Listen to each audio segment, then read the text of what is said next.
English workshop unit 4.2 भोली.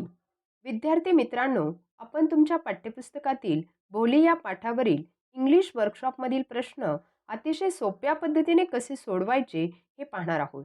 Workshop सोडवताना प्रत्येक प्रश्न बारकाईने वाचला आणि त्याचा अर्थ समजून घेतला तर उत्तर लिहिणे खूप सोपे जाते. त्यामुळे प्रत्येक प्रश्नाचा अर्थ मी समजावून सांगितला आहे व सोप्या भाषेत उत्तरेही दिली आहेत. तुम्ही तुमची वही व पेन सोबत ठेवा म्हणजे तुम्हाला उत्तरे लिहून घेता येतील. चला, इंग्लिश वर्कशॉपमधील क्वेश्चन नंबर 1 पाहूया. Complete the following sentences using the words given in the brackets. खालील वाक्ये कंसातील योग्य शब्दांचा वापर करून पूर्ण करा. प्रथम कंसातील शब्द वाचूया व त्यांचे अर्थ पाहूया. कॉन्टिप्लेटिंग, गहन विचार करणे किंवा सखोल चिंतन. ह्युमिलिएट, लज्जास्पद वाटायला लागणे. स्करीड, पटकन निघून जाणे, पळणे. डिसफिगर्ड, खराब झालेले. एनव्हियस, द्वेष करणे. कॉन्टेम्प्टेबल, तिरस्करणीय. मॅटिड, गुंता झालेले. स्टार्टल्ड, धक्का बसणे, आश्चर्य वाटणे. आता दिलेल्या वाक्यामध्ये योग्य शब्दांचा वापर करून वाक्य पूर्ण करूया. After the accident, Juhi's face was disfigured. It took a long time to straighten the matted bundle of wool. After class, students scurried out for their lunch break. One should never humiliate the disabled people. Newton was envious of her sister who won the Best Singer award. Corruption is a contemptible act. We are contemplating seriously about buying a new apartment. I was startled to see a snake in my room. Question number 2 पाहूया. The story focuses on some social problems and evil practices that are prevailing in the society.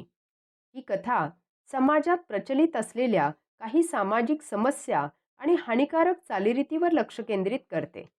Read the text carefully and make a list of all social problems and evil practices. हा पाठ लक्षपूर्वक वाचा आणि त्यातील सामाजिक समस्या व हानिकारक चालीरीतींची यादी करा. Discuss in the class to find some solution to this problems. One is done for you.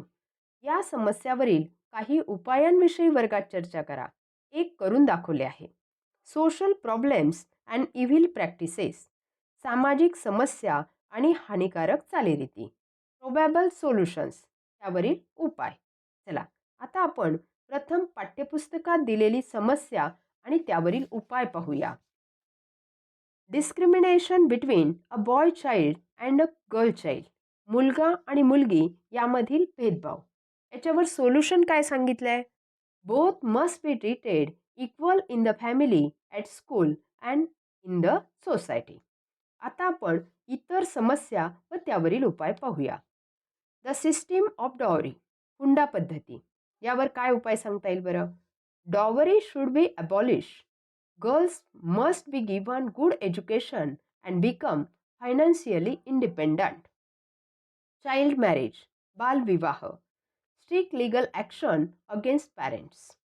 Girls education. मुलींचे शिक्षण. Education should be given to girls to understand their rights. चला, पुढील प्रश्न पाहूया. Question number 3. Fill in the boxes with proper letters so as to find various characters in the story by their specialties. One is done for you. दिलेल्या चौकटीमध्ये योग्य अक्षर भरा म्हणजे तुम्हाला गोष्टीमधील खास गुण असलेले पात्र सापडतील. एक तुम्हाला करून दाखवले आहे. नंबरदार. पुढे काय येईल? टीचर. तहसीलदार. पुढील पात्र कोणते येईल? Headmistress. Ramlal. Vishambar. Question number 4 पाहूया. Glance through the story again and describe Bholi's character before and after her meeting with teacher. ही गोष्ट परत वाचा आणि त्या शिक्षिकेच्या भेटीपूर्वीची आणि भेटीनंतरच्या भोलीच्या व्यक्तिमत्वाचे वर्णन करा. Complete the table and then write 2 paragraphs describing the change seen in her character. खालील तक्ता पूर्ण करा आणि भोलीच्या व्यक्तिमत्वात झालेल्या बदलाविषयी 2 परिच्छेद लिहा. One is done for you. एक तुम्हाला करून दाखवलं आहे. बिफोर म्हणजे पूर्वी, आफ्टर नंतर. She was called simpleton children made fun of her and mimic her. तिला भोळसट म्हणायचे, तिची गंमत करायचे आणि चेष्टा करायची. पण तो शिक्षिकेच्या भेटीनंतर काय बदल झाला तिच्यामध्ये? She became confident and was able to utter her name. दुसरा बदल काय सांगता येईल? She was frighten to go to school.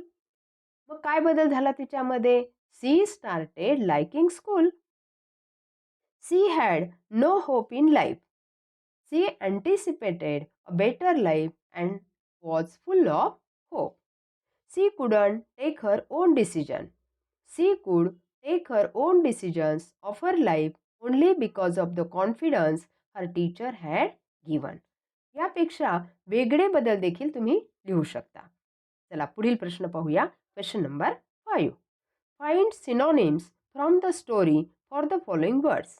खालील शब्दांना गोष्टीमधून समानार्थी शब्द शोधा. यासाठी तुम्ही शब्दसंग्रह वाढवणं आवश्यक आहे. ह्युमिलिएट त्यासाठी कोणता शब्द आला आहे? Put to shame, disgrace, insult. Repair, mend. Attracted, tempted, fascinated. Surely, certainly. Fortunate, lucky. आणि कॉन्टेनमेंटसाठी काय येईल? Satisfaction. Question number 6, question number 7 आणि क्वेश्चन नंबर 8 आपण रायटिंग स्किलमध्ये पाहूया.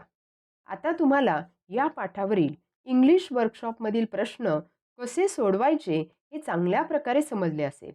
यातील सर्व प्रश्नांची उत्तरे सुंदर हस्ताक्षरात तुमच्या वहीत लिहून काढा व त्याचे वाचन करा. ओके, तुम्ही सर्वजण आनंदी राहा आणि महत्त्वाचे म्हणजे अभ्यास करत राहा.